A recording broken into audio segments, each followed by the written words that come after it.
कराची के मुख्तलिफ इलाकों में एक बार फिर गरज चमक के साथ बारिश। कोरंगी, मलिर, शाह फैसल कॉलोनी, गुलशन हदीद और एतराफ़ में बादल बरसे। रज़ाकाबाद, शाह लतीफ़ टाउन, भैंस कॉलोनी और एतराफ़ में बारिश हुई।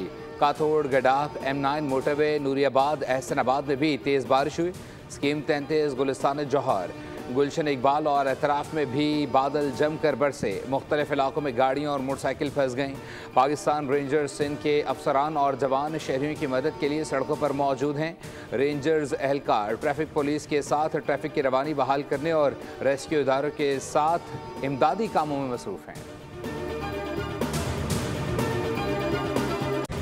इंतखाबात का मामला पार्टी की जो सियासी कमेटी है, पॉलिटिकल कमेटी है, उस पर छोड़ा है। आज शाम इजलास है पॉलिटिकल कमेटी का, उसमें फैसला होगा। कौमी असम्बली में अपोजिशन लीडर के लिए खान साहब ने महमूद खान चकजई साहब को नामजद किया है, सेनेट में आजम सवाती साहब को।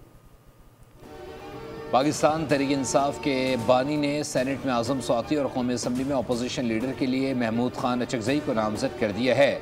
PTI के सेक्रेटरी जनरल सलमान अकरम राजा के सुप्रीम कोर्ट के बाहर मीडिया से गुफ्तगू कहा, हमारी तौहीन अदालत केस की सुनवाई नहीं हो रही।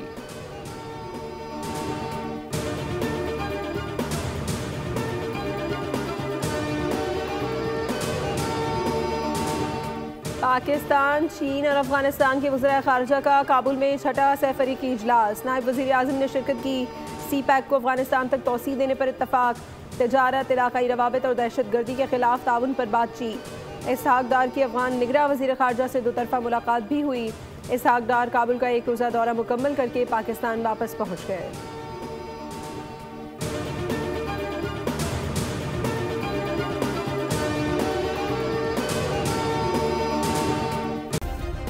सब्सक्राइब करें और बेल